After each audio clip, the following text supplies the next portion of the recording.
Excuse me. Cash in, cash out. Cash in, cash out. Excuse me. Whew.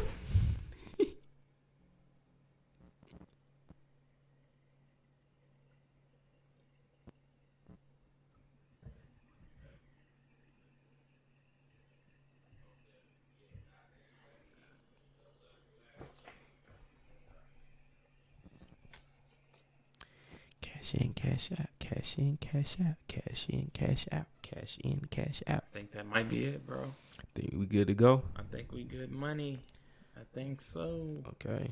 Should be good money, man. Go ahead, run it. Look good on the screen. We live? Yep, we live with it. We live. Okay. If you are tapped in with us, let us know where you're watching this from. Thank you so much for rocking with us as we working through the tech issues.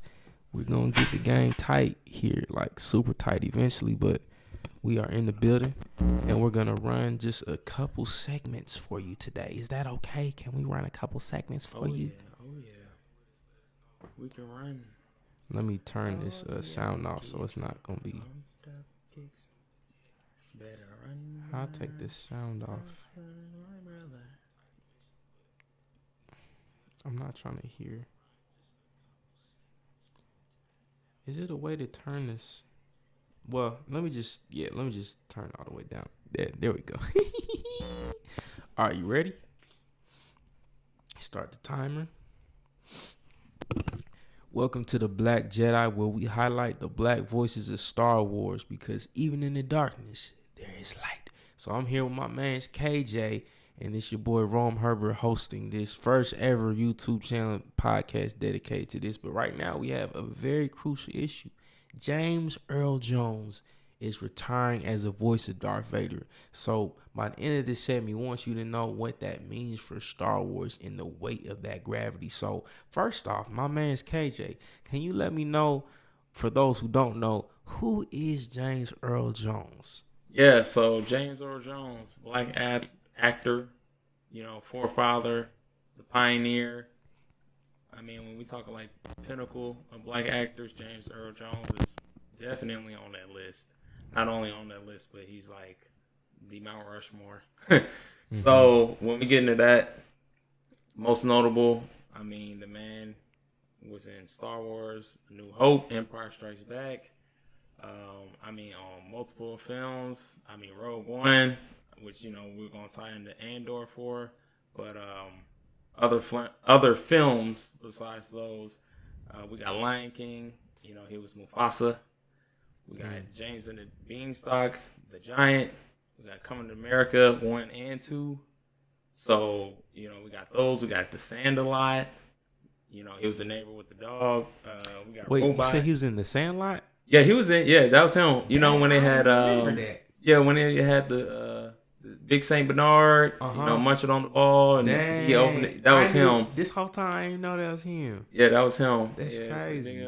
Big old Saint Bernard. That was him. So yeah, he was in Sand-A-Lot.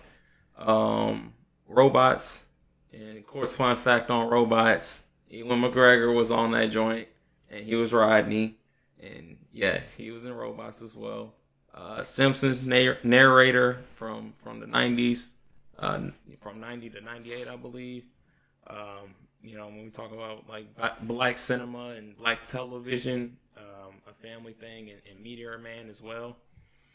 So those, and going back to some of our own childhood, Disney American Legends, he was the narrator for that, and another notable one is Welcome Home, Roscoe Jenkins. He was in there with Martin Lawrence. Okay. And a few other, like Cedric the Entertainer, and people like that.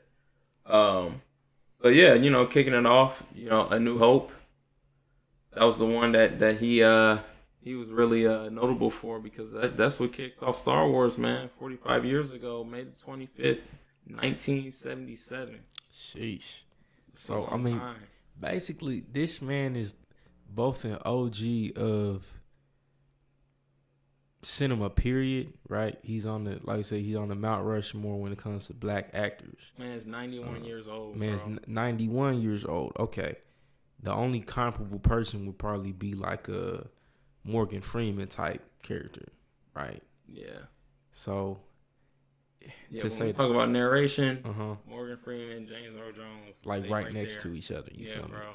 Which I feel like I didn't realize before coming into this that he was that prolific in his field in terms of being involved with multiple filmography throughout his career.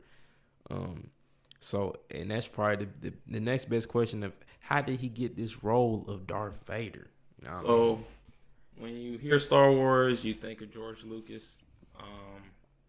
For the most part, for most fans, I mean, of course, you think of Disney now because that's who has it.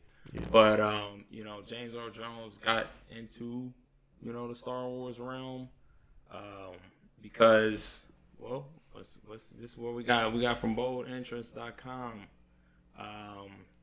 from Daniel Rennie. So from the information that I've gathered, it's saying that without the right voice, Darth Vader would not have been the iconic villain he became, which is true. Even with his costume, Lucas was on the search for the right voice, which would eventually lead him to sonorous vocal talent of James Earl Jones. So before settling on Jones, the director went through the tapes of some of the finest voice of Hollywood, and not only that, he went through James Earl Jones' catalog from what it seems like, and he noted that James Earl Jones had that baritone voice, which ultimately won George Lucas over. Okay. And that pretty much came into his attention, and through his friends and some of his collaborators, people he's worked with, and they just had to write the Bingo Long Traveling All-Stars and the Motor King, which was something that James Earl Jones starred in.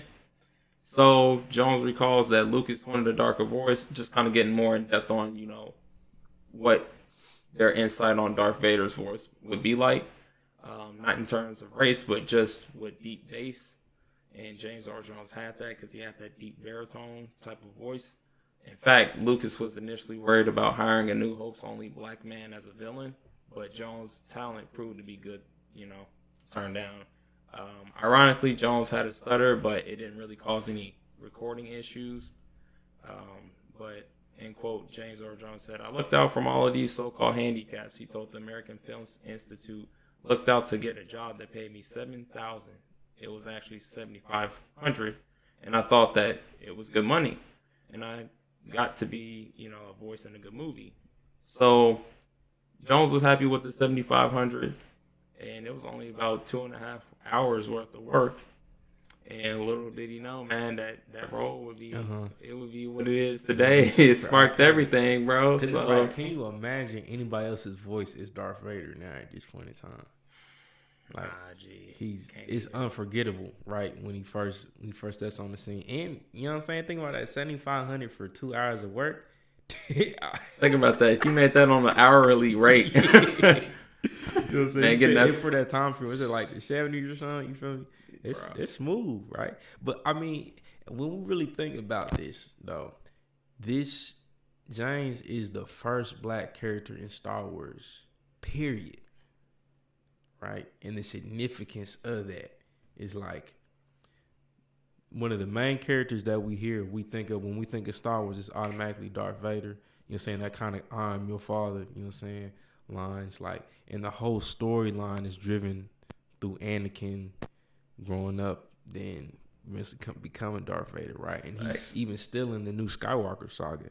It's like the tough thing, I feel like part of it with Lucas as well is that I think it kind of was good to consider, how come the first black character would be a villain, and on top of that, the first black character wasn't like seen on screen, right?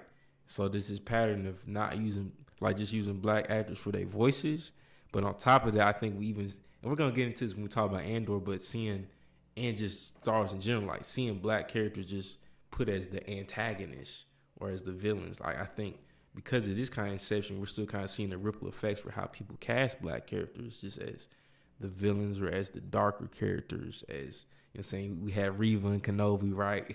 Right, So right. we're still seeing this pattern of black actors being posited as this. You know what I'm saying? And it's kind of interesting. I think we had talked about how like he even thought about voicing Darth Vader a certain way to make him more human, right? Right. But George Lucas wasn't really rocking with it. So in the sequel, The Empire Strikes Back, he wanted a more psychological approach. You know, he thought Vader was more on a psychological thing, but his ideas were immediately crushed by Lucas.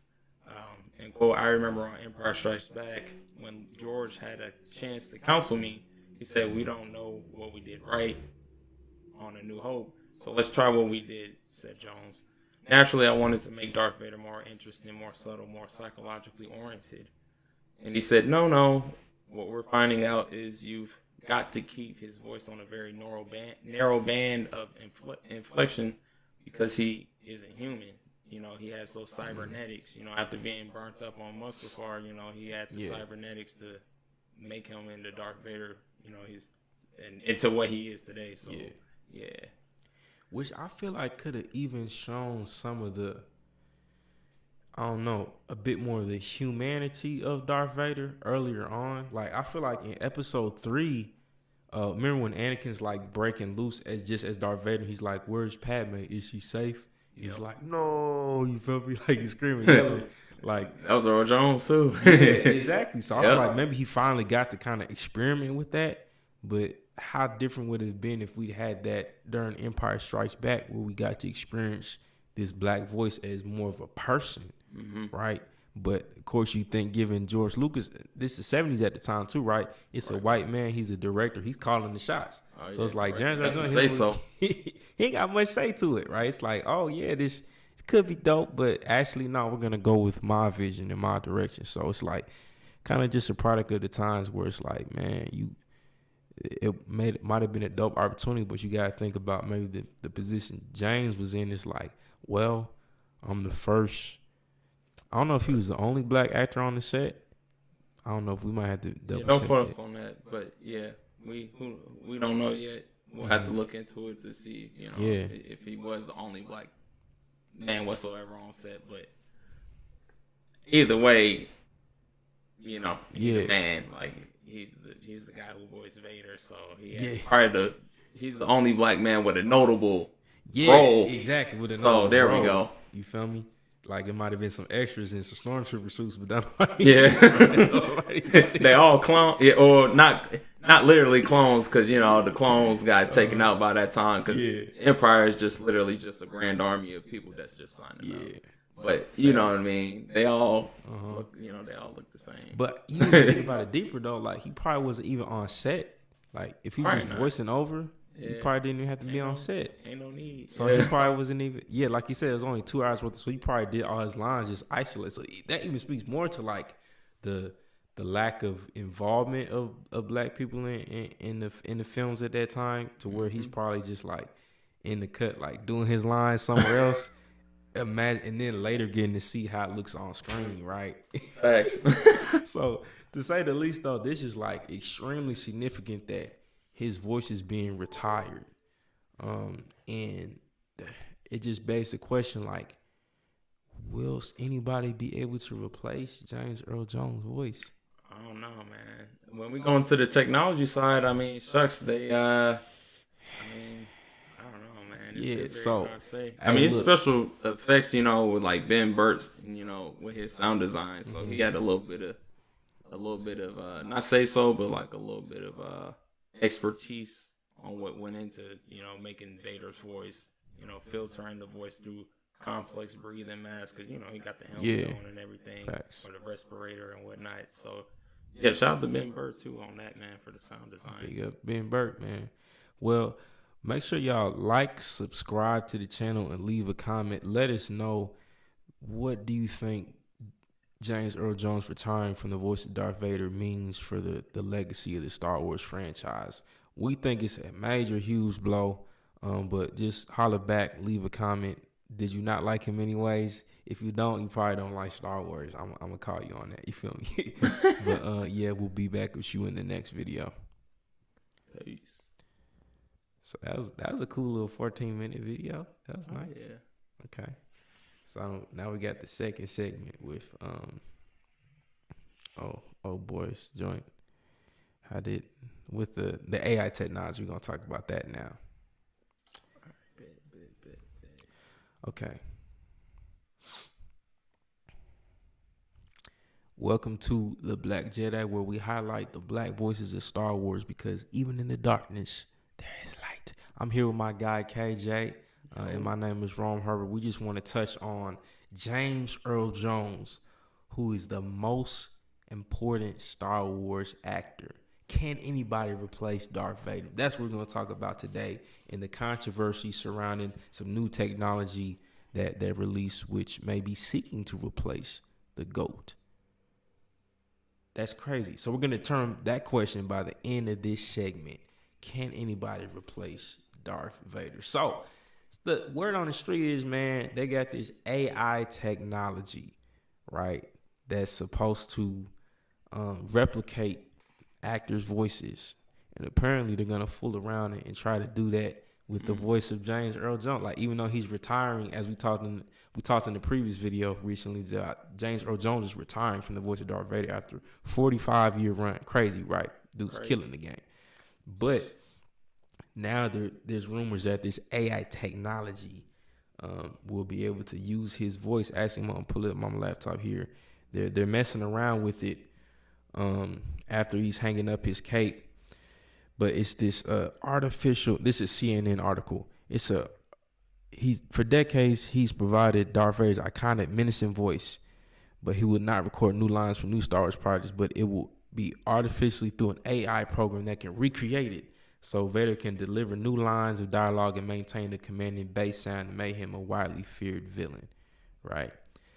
So apparently this will just take actors' voices, layer it, and it just be layered over lines read by another actor to create a Darth Vader that sounds more real than a real thing, is what they talking about. So we just wanted to touch on, like, first off, how do you feel about this AI technology replacing Darth Vader, and then maybe a wider conversation about AI technology with actors, period.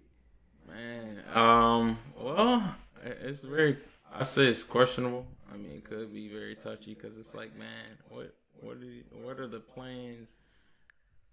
I guess, like, moving forward with that voice. Like, I mean, man, there's like a whole bunch of stuff that you can do. Yeah. And then, like, not only that, but, like, I don't know, man. You'd have to ask. I don't know, because it's like, bro, this is this man's voice, and it's like, now you get to capture it and use it in other things. I mean, I guess, like, if he signs it, technically he gave them the permission, but at the same time, it's like, dang, bro, like, you got all my audio, and, like, you can just use it however you want to use it. Yeah, that is. It might not even be in the best interest. That's for a other huge people. question. Like, what are the rights that you're, like? I don't know what the agreements would be, but, like, what are the protections for the intellectual property? Did he sign away certain rights to that, to where, I don't know, use his likeness? Like, that's very, I don't know, man. It's very questionable morally or, ethically. So, I mean, what does it mean for music if that were to happen, right? Exactly. Like, you just think about, like small time artists or small time actors who maybe, you know what I'm saying, the big dogs, they hear him, they love it, and then they scoop up that voice. And then all of a sudden it's like, will those smaller artists, actors, etc., be able to afford the legal protections that's required to protect the intellectual property? Or could they do a lot of that stuff? Like, could these big execs do a lot of that stuff on the slide? Just be like, oh, we didn't know that was your voice. Like, you know what I'm saying? Right. Like, how would compensation work? You know what I'm saying? Yeah. How the you know what I'm saying? Is it, royalties? Yeah, how would royalties stuff work? Is it, like, how are we going to be compensated? So that's very interesting. I have to check in with James Earl Jones camp, or just anybody camp in general. Yeah. Facts. It's like, yeah, what are the protections? What are, because you gotta think your voice is the most unique thing you have, period. Right? That when you speak, it's you speaking. Like we can try to imitate other people, but I'll just be curious to see how well this AI technology does recreate his voice, and if it's really good, like yeah, what does that mean for this new era where it's like anybody can take your voice, man. That's some crazy times, low key, man. That's very crazy, I can't bro. hold you. That's boy. I don't know. What's next? It's What like else they? what's next? Because I know they've done some stuff like holograms, like when Carrie Fisher passed, right? Yeah, She was Carrie playing Fisher. Leia in the new Skywalker saga. I think they used some of that deep fake technology that Kendrick Lamar used in his Rush music. Like, so Yeah. I know they utilize that, but like, yeah, what are the protections and what are the limitations that are going to be on that? Yeah. I don't know. Y'all, hey, comment below. What do you think about this new AI technology? Can it actually replace the door? Could it actually replace the voice of Darth Vader? I'm not sure. I don't think so. I don't think it's a good thing, to be honest with you. But make sure you hit that like button and subscribe to the channel so we can stay tapped in. It's been another episode of The Black Jedi. And in this segment, big ups. Okay, that's a cool little 7-minute type video. Hey, that's good. That's good. We on the roll. Close we to on the roll. Hey, close to we on 7 the roll. minutes. You feel me? That means that joint gonna be soon. It's gonna be soon. It's Okay. probably gonna be soon. Want me to just go ahead and restart it?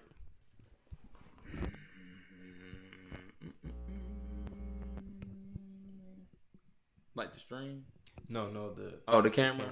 Yeah, why not? Okay. Why not? Hit that refresh. Refresh. If you're tapped in with us live, let us know where you are watching from. What do you think about James Earl Jones' voice being replaced?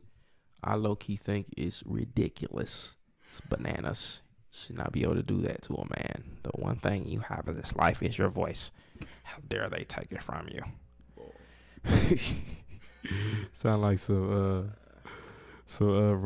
angry Republicans during the Trump campaign. Boy. What was that lady name in on episode 4? Mamanda, something like that. Mama something. Wait, Where my phone at? right here. Yeah, there's a lady that on episode 4 that she was like a Senate. That lady that You talking about Mon Mothma? Yeah, Mom. Oh, in the Star Wars. Okay, yeah, Mon Mothma. Yeah, I remember Mon Mothma. Definitely got to talk about her. She the GOAT, man. Yeah, because showing her that's very important. Mm-hmm. I mean, she had combos with Padme and during the Clone Wars and Bail Organa. No, that's factual too. I forgot about that. Sheesh. Catching no sirens. The block is hot, man. Hey, The black. y'all ain't know the block is hot. Look. Okay, let's run this. So Andor episode 2, that would be me, will be the next segment. Do you want to do the intro sometime? You want me to keep doing them? Hey man, you pretty good at them intros. Okay, I guess I go ahead and run with They it. undefeated. All right. Welcome to the Black Jedi. Wait, hold on. You ready? We good? Yeah. Okay. Wait, Is the video good? the rainbows. It's still on rainbows. I got hit it again. Yeah, you should have to flip it. Yep. Taste the rainbow. We good money now? Okay. Oh, yeah. Welcome to the Black Jedi, where we highlight the black voices of Star Wars, because even in the darkness, there is light. I'm here with my guy KJ, and it's your boy Rome Herbert, you know what I'm saying? And we are going to be reviewing Andor, Season 1, Episode 2, that would be me. Giving a rating. By the end of this video, you will know whether or not you should watch it or if you should just hang it up. You know what I'm saying? Just skip the whole episode altogether. You dig? But no, honestly, I think it was a lot better than episode 1. If I'm gonna be honest with you, I think it was it's like ramping up slowly. But we're gonna start with just like the highlights of it. You know what I'm saying? The good parts of it, and then maybe touch on some of the critiques. So, KJ, what are some good things about Andor episode 2 that I don't know are worth looking at? Okay, so yeah, I would personally say more so of the cinematic of it. You know, the shots, pretty crisp shots. You know, when you get into Star Wars, a lot of times, you know, the shots sequences look very, you know, they look on point. They're always on point for the most part. You know, lighting's on point, and then you know when you get into the soundtrack or you know the score, and you know most of that's on point. Andor wise for episode 2, I would personally say that I didn't really get that Star Wars esque feel. Oh yeah. You know, sound wise, it was more so not low key, but you know, not a lot of orchestra, not a lot of like trombones, trumpets, horns, kind of those things. I feel like they use a little bit of different instruments on that one, which is okay. But for casuals, I know a lot of them probably would prefer, you know, like an original OST or something like that. So, but overall, like the shot wise and sequences, they seem to be pretty good. You know, relatively well shot, well. Anything that you want to key in on? No, I mean, just as far as the story wise too, I think it gave us a little bit more development than the previous episode, right? I feel like the previous episode was a bit too drawn out. Yeah. But this one we got introduced to just the correlation of Marva and Cashin, right? So we got to know a little bit more about him, like how she kind of relates to him, and that she already knew that he wasn't, you know what I'm saying, where he was from. You feel me? Right. And then we got introduced to the buyer, right? Yeah, buyer. That boy Luthen. We got Tim and his Tim and his wife. I forgot her name. Tim and I forget her name. Luthen. I don't know her Tim. name. Yeah, old boy Tim.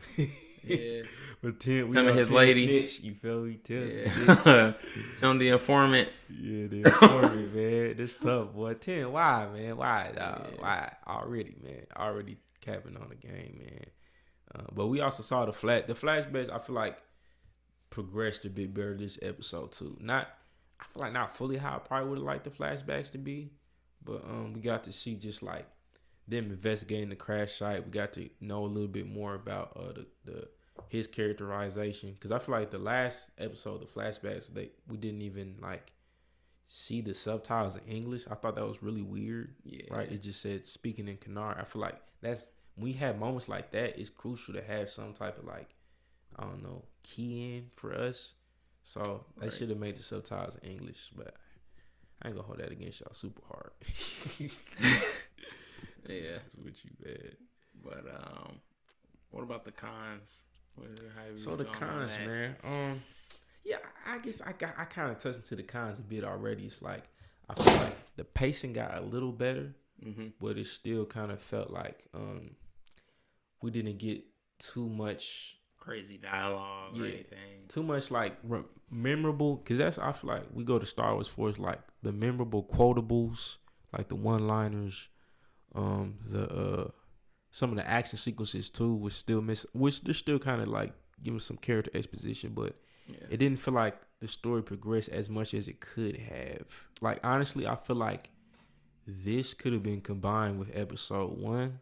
Yeah, for sure. Like I feel like episode 1 could have been cut out a lot of stuff could have been cut out of episode 1, and we could have just had like a combination of this in episode 1 as just one, and then I feel like that would have been a bit more solid introduction. And maybe cut out a lot of the scenes, just kind of felt like dead weight to me, honestly. I don't know. But overall, I say the score I gave it was a 5. You know what I'm saying? What do you think it scored on for you? Well, I would probably go with the 6, and that's highballing it. Yeah. So I'll probably say about a 6. Yeah, man. That's probably what I'm going with. About a 6 for right now. Mm-hmm.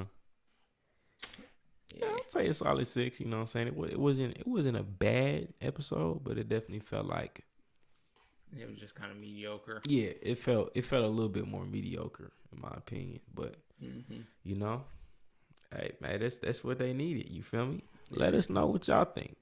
What would you rate this episode on a scale of 1 to 10? Right, that scale we're using, by the way, wasn't 5 and 6 out of 100. Right, yeah, for sure. I'm quite sure the with them flashbacks, like that was probably the highlights of it. Yeah, then, the flashbacks were pretty, decent. It'll tie into the other episodes, but we're gonna get into that. Yeah, for sure. So this has been another segment of the Black Jedi. You know what I'm saying? Make sure you like, subscribe, and leave a comment with your rating of this episode of Andor. Season 1, Episode 2, that would be me. See you on the next one. Peace. There we go. Butter, wait. Oh yeah. Butter, I didn't put a timer on that one though. I should put my timer on the laptop. The laptop got a timer, don't it? I think so. Should have a timer. It should. Let me try to look that up. Applications. If you're watching this live with us, what did you think about Andor Episode 2? Leave a comment. Honestly, I just think they could have combined that. It was a little bit too long for my taste. Yeah, bro, they could have probably cut up a lot of episode 1 and then just mesh it in with number 2. Probably just could have been like a longer episode or something like that, maybe. Definitely introduce Marvel earlier. Yeah. Definitely introduce Marvel a little bit earlier. Give her a few more scenes and dialogue between her and Cassian.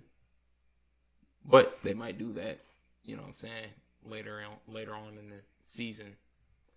But I mean, still, it's early, so they should implement that early. If you're gonna show her, I would say show her and give her some character, man. Yeah. If you're gonna do it now, do it well. So people can start relating to her. ASAP. You feel me? Cool. Well, we're gonna run this Andor Season 1 Episode 3 review now. Hey, thanks so much for you tapped in with us live right now. And you're only getting these videos, the full versions, at a later time because we got to drop the little nuggets for y'all. So, the camera good and everything? Oh, yeah, everything's great. Welcome to the Black Jedi, where we highlight the black voices of Star Wars because even in the darkness, there is light. I'm with my man's KJ, and this is your boy Rome Herbert. We are reviewing Andor Season 1, Episode 3, The Reckoning. Just on a scale of 1 to 10, we gon' by the end of this video, you're gonna know whether or not you need to watch it, or if you can kind of skip through, make some food while it's on in the background. Still be good money. But I think this episode off the rip, KJ, what do you think are some highlights of Episode 3? Yeah, man. I want to start off. I don't know, man. Well, first off, the episode was awesome. I'm gonna just say that. The ending, just right off the bat, like beautiful. The ending was crispy. You know, they had the B-roll of Cassian's past. You know, in that flashback. And then going to when he's escaping with him and Luthen. Yeah, that's what it was. Him and Luthen, they made like a really great sequence with those two coming together, and the shot on that was awesome with the sun pretty much rising as him and Marva were leaving, and Marva and Clem were leaving. It looked really awesome, sun, and then it was panning in behind him and with him and Luthen as well leaving, the camera pans in behind them, and then, another shot panning in front of them with the sun and the lighting. Everything looked really clean on that sequence right there. So it looked awesome. Like, that's some Star Wars feeling. And, of course, the music behind it even add another layer to it, man. So now we adding layers to this sequence. And man, like everything just started tying in a lot better, meshing in a lot better, and things just was like really smooth on that sequence. So, man, 10 out of 10 on that part. Yeah, I say the filmography definitely was top tier in this one. Even that the scene earlier where they were waiting for to find the rebels and stuff like that, and you had Marvel with the voiceover with the B rolls, like that was top tier. I think filming that it gave that feeling of something's coming too, so it built that audience anticipation and tension, right? Oh, yeah. That tension was pretty good. It wasn't crazy, but it was still very good. Yeah, it's still very for good. Sure. And then, like even more on like sequences and shots, like there was a lot of I think in some of the flashbacks, because like Kanari it's like a jungle, it's like forest type of scenery, very mountainous and stuff like that. Man, it had like a lot of scenes that kind of remind me of like the Lord of the Rings, and it's like real awesome shots, just like long, far away shots. Very cinematic, really crisp, really, like those things look really good in those sequences and shots. And I would definitely say those are awesome too as well. And then music was a lot more Star Wars-esque, with like trumpets and horns and trombones as well. So. Yeah. Not saying that it always got to have those things, but it's just the very theme helpful. of it. It's just what we want to hear. So it felt and sounded really good. No, that's factual though. I mean, I feel like when you consider the previous couple episodes in comparison, I feel like to some, and this thing kind of haven't liked as much with Disney taking over the franchises, that at times it can feel a bit like a action type movie, trying to dip a bit into fantasy, but I feel like this episode didn't feel like just another Disney action movie. It felt more like a Star Wars movie, which I really appreciated personally. And then like with the flashback cuts, man, I'm keep harping on those. Like it reminded me of how well they did the flashbacks in Obi-Wan with when they had him and Anakin fighting and going back and forth. You know what I'm saying?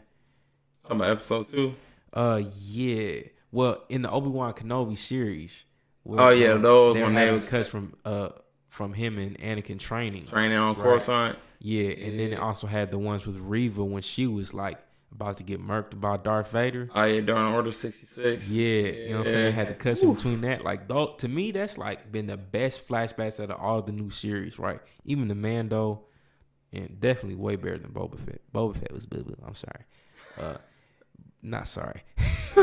But that, like, to me, that's the top tier flashback cuts and transitions was the one in Obi-Wan Kenobi. So I feel like that end part was reminiscent of it. I hope they don't try to overdo it with them, because I feel like that could get old fairly quickly.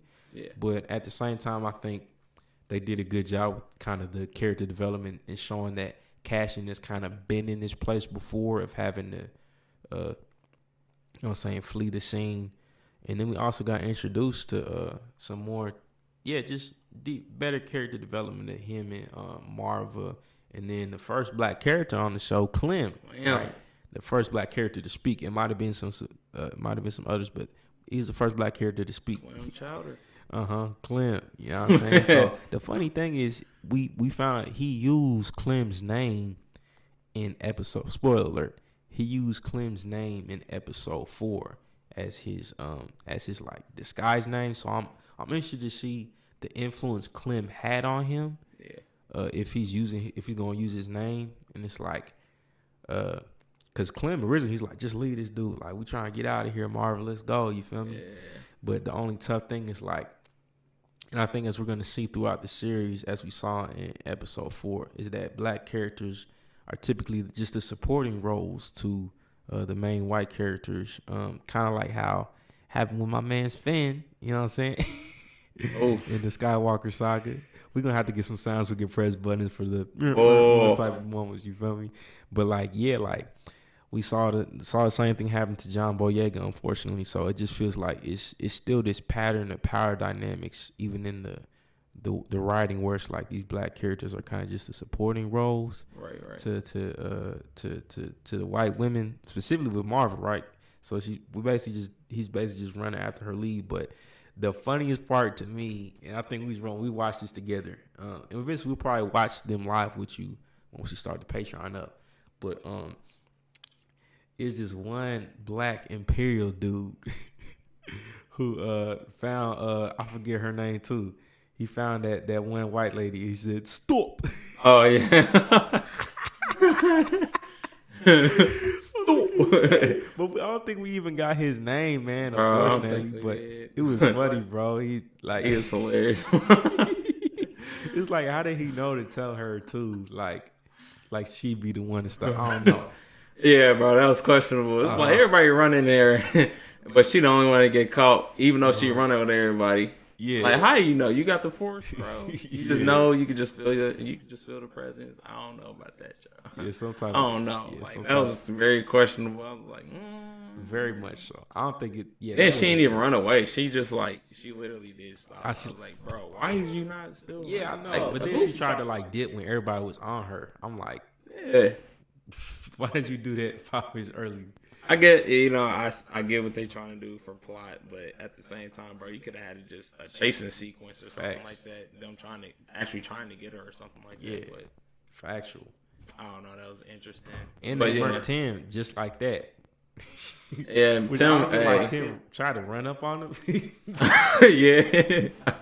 I don't know, man. I don't even know, bro. Hey, I was like, yeah, he's definitely bro. They got him, boy. Hey, quick. What happened? Stitches. Hey, look, man. I think, yeah. Any other thoughts on, I don't know, just the lows of it? Honestly, there wasn't too many lows for the most part. This was at least, so far it's the greatest episode, if I would say. I mean, there was a lot of great action scenes. You know, when Luthen and Cassian were getting away, and the blaster scene, with the bells or not. I don't know what that was. It was kind of like some sort of warehouse or something like that. But a lot of those sequences were great. Shots was looking good. Where they were trying to get the was that Star Path simulator? Yeah, the Star Path, the NS9 Star Path unit or whatever. Yeah. Which, if y'all know what that is, please comment. I did not look into it, but was it something to where like they kind of like undetectable? I think it's something like that. I think so. I don't know. So yeah, if you know, just let us know in the comments. Yeah, don't quote us on that.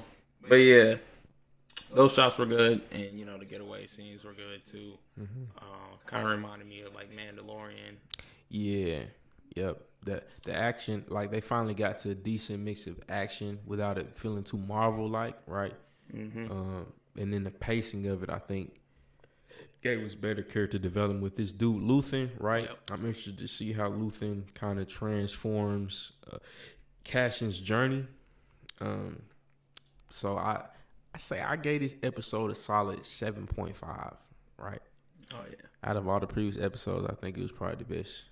Oh yeah, for sure. Far. It was definitely the best. I'd probably say 8. 8 for me. So it's 8. We good. Yeah, if they just didn't have my dogs, stop. Oh yeah. Bro. I said, bro, hey. Yo. I said, back to the port. Right. Back to the port. That night. I said, okay, man. But yeah, we got to know Marva a bit better. We got to see Cassian a bit better. We get introduced to Luthen. So it's a solid episode. I say overall, you feel me? It's a solid episode. Comment, what would you rate this episode from a scale of 1 to 10, right? Is a detail we missed too that was just made it more crispy? But this has been another segment of The Black Jedi. Make sure you like this video, subscribe to the channel, and leave a comment below on your scale of 1 to 10 for this. So we'll be up with you on the next segment. Peace. There we go. That's a solid like 11 minutes. Probably solid 11. Yeah. Okay. At least 11. So we probably got like 20 more minutes. Maybe even 10, 15 to be honest, because this is the last this episode 4. Yeah, this is it. Yeah. So this is the last segment. So far we got the 2 Vader ones and then these 3 episodes. So how you think your battery doing? I think we should be good. Think we'll be good. Should we reset the camera though? Yeah, we could. Okay. So We'll probably have to speed this one up though. Speed it just up. in case. Yeah. Okay, got you. We'll make it happen. Just in case. Okay. Straight. Right now we about 44 minutes. Okay. Everything looking good? Mm-hmm. Okay. Try one more time. One more time. Yep.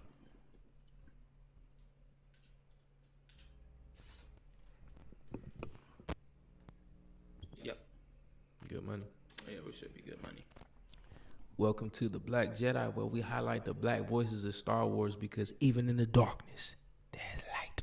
I'm with my guy KJ, and it's your boy Rome Herbert, and we are going to be reviewing Andor Season 1, Episode 4, Aldani. Right? So we just going to give you, by the end of this video, you'll know whether or not you can be doing the dishes, making your dinner while you're watching this, or if you need to tap in and watch the full thing. You feel me? So, KJ, what are some of your off the cuff thoughts about the highs of this episode?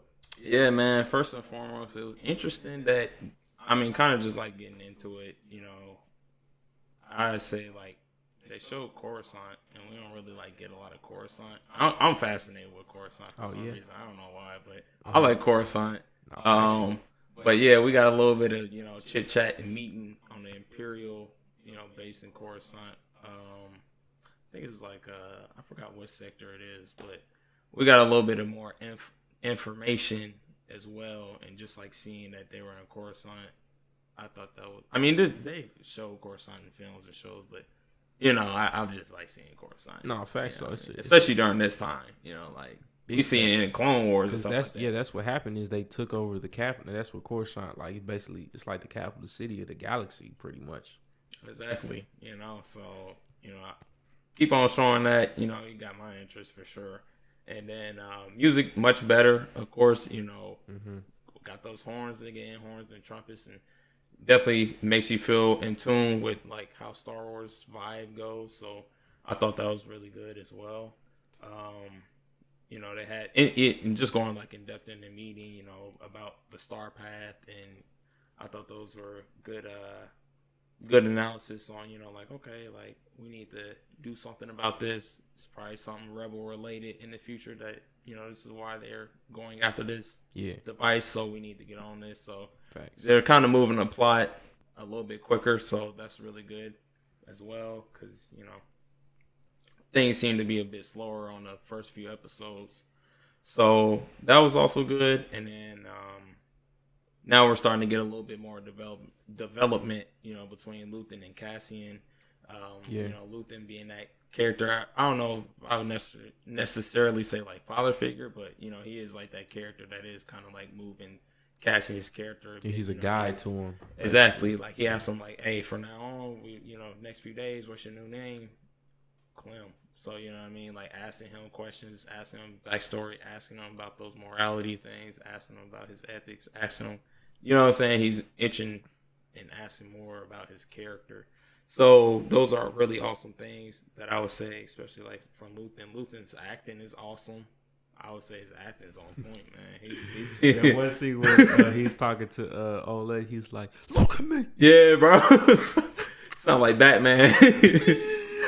Oh, there he is. Yeah. Look at me. Look at me. Yeah, bro. Said, bro, yeah, he gave me like some Batman, some Christian Bale vibes. Yeah, man. Yeah, that was good, man. It was, but yeah, you know, they moved the location to Aldani, and you know that from there, you know, they start getting more into like what the next move is, like why Luthen brought Clem Clem / Cassian to Aldani. You know, what is his purpose, and you know that's another thing that they're gonna move into probably, you know, towards episode 5. But what else? Anything else? Yeah. I'd say the filmography was pretty decent too, right? Oh yeah. The filmography was awesome too, man. You know, they got the perfect environment, man. When you see a lot of that greenery, man, it reminds me of like Avatar. You know, a lot of those shots were really good. Or you know, like just like anything green wise, you can really do no wrong, man. When you got like those forest type of shots, it looked really good, man. Great sequences. and audio was on point too. So Mm-hmm. very crisp, very crisp. Yeah, and I say like the juxtaposition, the storylines too, right? Where you had in Coruscant the Imperials, right, where the power's at, the power struggles there, and then in Aldani where like they're gearing up to kind of fight the higher powers. It's like it's showing you these two worlds are about to, you know what I'm saying, collide and clash eventually. So I think it was a pretty good like narrative arc to be following those two different like type of spaces where you have Coruscant and then you have Aldani. So you're starting to see that it's gonna be converging soon. Like, what's it gonna be like? They're kind of scrambling their boots trying to get stuff together. You know what I'm saying? They're both pre-planning. Uh-huh. Pre-gaming. Yeah, exactly, man. So it's I think it's the storytelling was done pretty well to where it's like, okay, we see they're setting us up for the convergence of these stories. So I thought that was really dope too, man. Just the narrative arc of it all. You feel me? Oh yeah, for sure, man. So, I would definitely say that, man.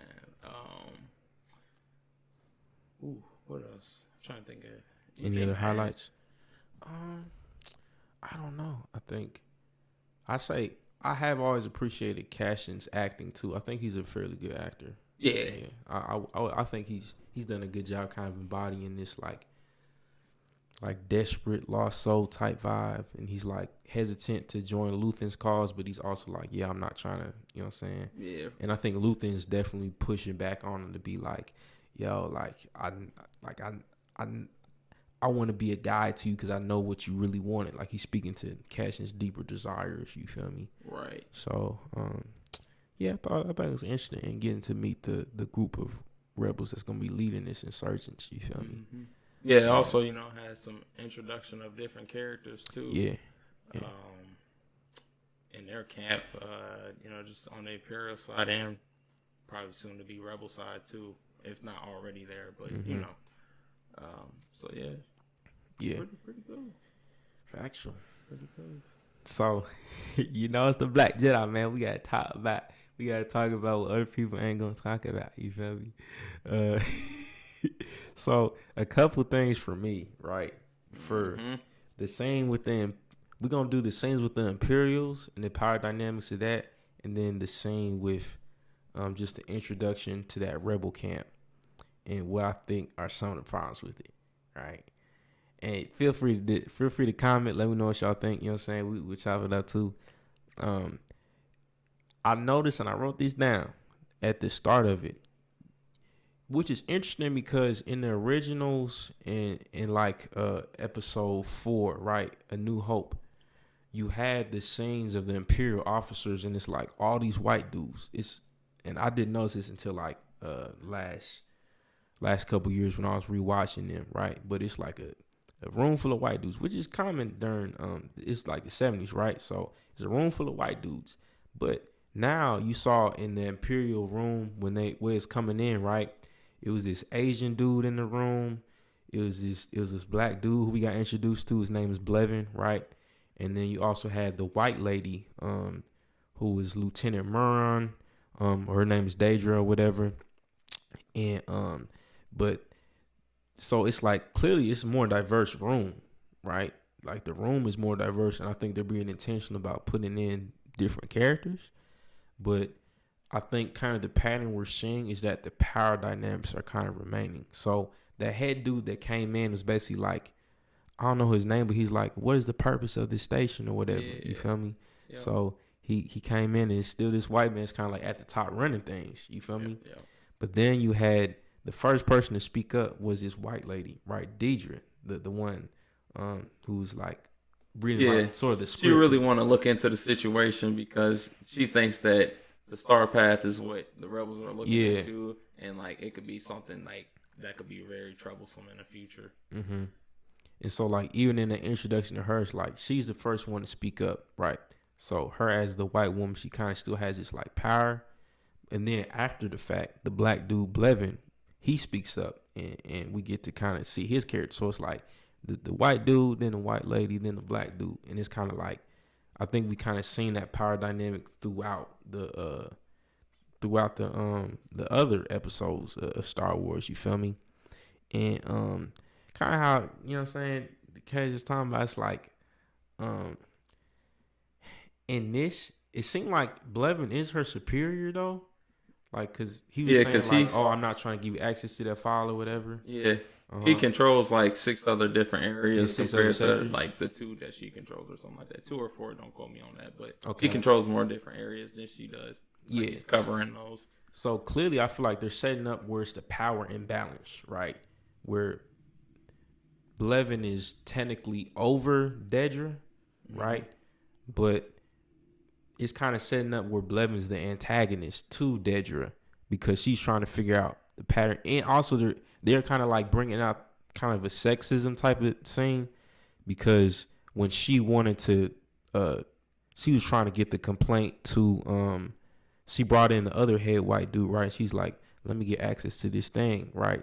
Yeah. And then when Blevin was like, he ended up like cheesing. He was like, ha ha ha, yeah, that's Oh yeah, right, I that get was it. You feel snickering. me? Turned her He's down like, twice, yeah. but it's kind of like, if you'll notice what the white dude said, he was like, we need like verified information and not just like feelings type of stuff. Kind of like putting it how typically they do women. It's like, oh, you're just going off of feelings and you're not like, Yeah, you know what I'm going off saying? of emotions. Yeah, you're just too emotional. You're unstable, right? And they're placing Blevin as the more reasonable, logical person as a man, right? So I think they're kind of highlighting on some sexism there. You feel me? And kind of showing the power imbalance. But I feel like my only issue with that already is that once again you're placing a black character as an antagonist, and they're kind of setting up to where we want to be on Dedra's side already, of the side of this white lady. You feel me? Which I think is about a conversation, the dynamic between the even though she technically is below him, right? She still was able to speak up first in that room, right? And Blevin spoke up after her. So it's still like these like the lingering effects of the power dynamics. Even though there's new characters in the room that are more diverse, there's still the same like power dynamics where it's a white dude at the top, then it's the white lady, and then it's the black dude, and then other black characters. And it actually repeated in even the introduction to the rebel group, right? So we saw Mm. Luthen, right? Going apparently he's like this leader of the group that Vel, that white lady's leading, right? And so he's going off on Vel, basically telling her like, "Look at me, this is what we're doing. Do Right. you understand?" It's like, man, who you talking to? You feel me? Well, And she's kind of just like, she's debating a bit, but at the end of the day, she's like subservient to the, okay, this is what Luthen's saying, this is what this white man's saying. So right. I would just follow the lead, right? And so when she get back to the camp, what happens, right? She's like, all right, so we got this dude here, this random fair skinned fella. Which catching, he's is he Latino or is he You know, was he think so. Italian? I can't remember Something what like his that. ethnicity was. I can't. I ain't gonna lie. Yeah, I don't even remember. What happened? Hey, if you know, please leave a comment, right? But to say the least, they bring this fair skinned dude in last minute.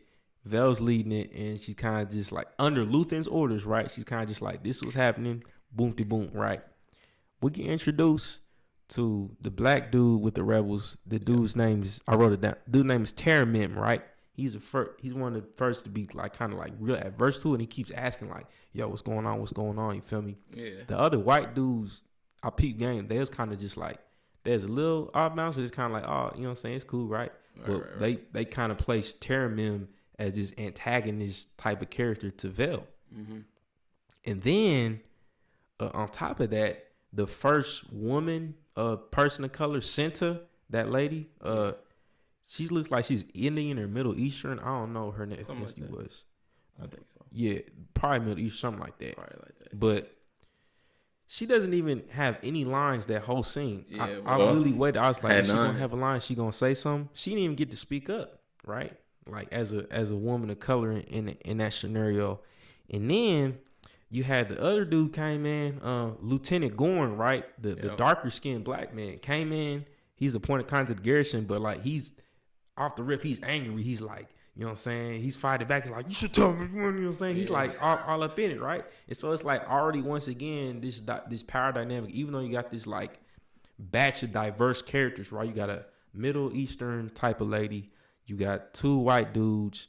You got 2 black dudes, but they're still playing out the roles of like stereotypical, like the woman of color. She doesn't get any like lines or any say in the situation. She's just kind of there. You feel me? And then the black men are just kind of like antagonizing the white lady, the white leader, and the white lady is under the white man, Luthen. How the same way it was in the scene with the Imperials, where it's like the white man, I forget his name, right? He up there, and then you got Dedra, who's under that. She was able to speak after him, but so I don't know. It's just kind of like that's the biggest thing with Disney. It's like, okay, we're putting in these different characters. We're just getting them on screen. Yeah. But are we actually changing their roles? Are we giving them any type of power, right? And the same thing happened, I say, with the mainline series, where it's like you have Finn on the poster in some countries, but eventually he got sidelined. It's like, okay, you just wanted somebody to be your tokens, basically. It's what it's starting to come off as, you know what I'm saying? Like, you're not actually putting these, and then how they did Rose too, right? The Asian lady, right? Like, it's like Rose. She was in there, and then all of a sudden they cut her off. Like the next episode, we know what happened to their little romance too. It was just kind of like, oh, well, okay, all right, well, that's out the way.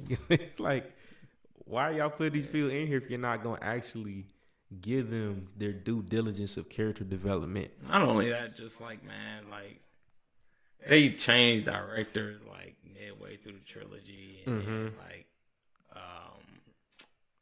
they didn't even know what kind of direction they were even going in story wise, bro. But that's a whole nother topic for another day.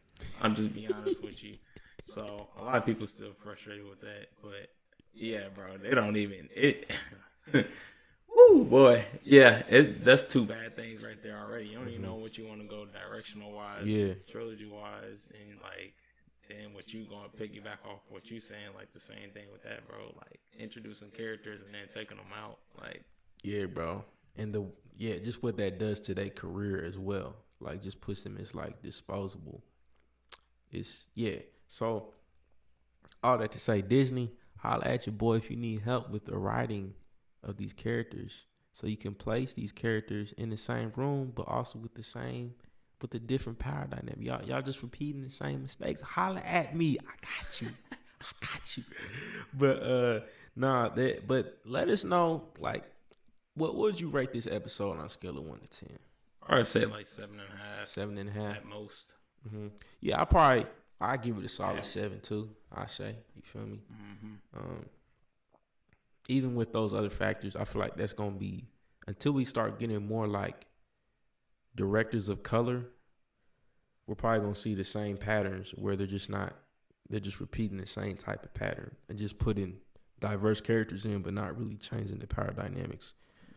But also, man, what y'all think of what Mom Martha, with like her, I know she had like some involvement in the Senate, so I wonder, what's gonna happen in the future going forward, like what her role is gonna be, plot wise in Andor, because I mean, hey, they could introduce some other people, that's been that worked with her in the past, so I know she had a lot of involvement, with Coruscant and being, Jedi related. So it'd be interesting to see how the rest of the seasons will mesh out with that too. Yeah. Which actually, now that you're talking about, I didn't realize that's who he's talking. Like, Mom Mothma was in that scene with like her husband and all that. She was mad about the dinner. I didn't realize that was Mom Mothma. And then her involvement with Luthen, now it's connected. That just threw a light bulb on for me. Yes. But yeah, that is Mom Mothma. Yeah, it's crazy. But he was part of the Rebel Alliance. You feel me? Exactly. OG, so man, triple OG. You feel me? Things will get real spicy soon. For real. So yeah, I'm really looking forward to, like, I think it was a lot of character development and like exposition to happen. I think it was a decent pacing of this. Like, it didn't feel drawn out like episode 1 was. Mm-hmm. But I'm hoping to see like some really good action from episode 5, right? If they keep leaving us on these kind of like dialogue heavy episodes, I might kind of like tune out. But please give us some action, man. Give us some action. But this has been another segment of the Black Jedi. You feel me? Definitely go watch this episode. That's the conclusion. Like this video, subscribe to the channel. But also leave a comment on what you thought on a scale of 1 to 10 this episode landed on. And any reviews or beef that you might have had with anything we said, we are welcome to dialogue with you. But we'll see you next time.